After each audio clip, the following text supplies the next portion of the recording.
మనోహరి చిత్రకు డబ్బులు ఇచ్చిన తర్వాత బ్లాక్మెయిలర్ చెప్పిన చోటుకు వెళ్ళమని మనోహరి చెప్పడంతో చిత్ర డబ్బులు తీసుకుని ఆటోలో తను చెప్పిన లొకేషన్కే వెళ్తూ ఉంటుంది.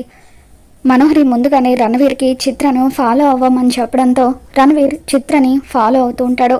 మరోపక్క చిత్రకి మనోహరి డబ్బులు ఇవ్వడం చూసి చిత్రను ఫాలో అవుతూ బాగి కూడా ఆటోలో వెళ్తూ ఉంటుంది. అమర్ కూడా రణవీర్ హైదరాబాద్ వచ్చిన విషయం తెలుసుకొని రాథోడ్ని ఫాలో అవ్వమని చెప్పడంతో రాథోడ్ రణవీర్ని ఫాలో అవుతూ ఉంటాడు. ఇక ఆ విధంగా చిత్ర ఒక చోటుకు వచ్చి వెయిట్ చేస్తుంటే అప్పుడు అక్కడికి రణవీర్ కూడా వస్తాడు.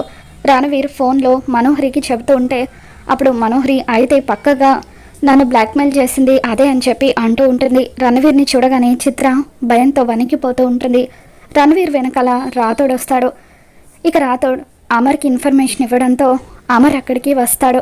ఇక ఇదంతా చూస్తున్న బాగి అసలు ఏం జరుగుతుంది ఇక్కడ? చిత్ర వచ్చిన చోటుకి రణవీర్ వచ్చాడు. రణవీర్ వెనకాల ఆయన కూడా వచ్చారు. ఏమవుతుంది ఇక్కడ అని చెప్పి కన్ఫ్యూజింగ్గా చూస్తూ ఉంటుంది. మరి రాబోతున్న ఎపిసోడ్లో ఏం జరగబోతుందో మన ఛానల్లో తెలుసుకుందాం. ఈ వీడియో మీకు నచ్చినట్లయితే ఒక లైక్ చేయండి.